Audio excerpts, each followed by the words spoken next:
Morning. இன்றைக்கி வந்து கொஞ்சம் ஆர்டர்ஸ் இருக்குது. ஸோ நாங்கள் வந்து மண்டே மார்க்கெட் பக்கத்தில் இருக்கிறதுனால வந்து அந்த நியர்பை ஏரியாவில் கேட்குறவங்களுக்கு வந்து வீட்டிலே கொண்டு போய் நம்ம கொடுக்குறோம். இல்லைனா அவங்க ஒரு ஸ்பெசிஃபிக் ஏரியா சொன்னாங்கன்னா நாங்கள் அங்கே போய் கொடுக்குறோம். ஏன்னா எங்களுக்கு மண்டே மார்க்கெட் ரொம்ப பக்கம் தான். ஸோ அதனால் கொஞ்சம் ஆர்டர்ஸ் வந்துருக்கு. ஸோ ஒரு பேக்கில் வந்து திணிச்சிட்டு சரி கொஞ்சம் கொண்டு போய் கொடுக்கணும். நீங்களும் மண்டே மார்க்கெட் அண்ட் மணவாளக்குறிச்சி பக்கத்தில் இருந்தீங்கன்னா ஈஸியாக வந்து உங்களுக்கு ஆர்டர் டெலிவரி ஆகிடும்.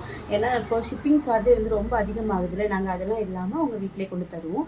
ஸோ ப்ளீஸ் சீக்கிரமாக ஆர்டர் பண்ணிக்கோங்க. நாங்கள் ஃபஸ்ட் டைம் வந்து பண்ண எல்லா பவுடருமே இன்னையோட காலி. நியூவாக தான் கடையில் போய் வாங்கிட்டு வீட்டில் வச்சு ப்ரிப்பேர் பண்ண வேண்டியது இருக்குது. ஸோ சீக்கிரமாக ஆர்டர் பண்ணுங்கள். 2 டேஸில் வந்து உங்களுக்கு ஆர்டர் ரிசீவ் ஆகிடும். ஆர்டர்ஸ் எல்லாத்தையும் வந்து பேக்கில் வச்சாச்சு. பேக்கே பூட்ட முடியலை. ஸோ நம்மளுடைய கஸ்டமர் எல்லாம் ரொம்பவே வெயிட் பண்ணிட்டு இருப்பாங்க நம்மளுடைய ப்ராடக்ட் ட்ரை பண்ணுறதுக்காக. ஸோ டைம் ஆச்சு. பாய். நாளைக்கு இன்னொரு வீடியோவில் பார்க்கலாம். பாய்.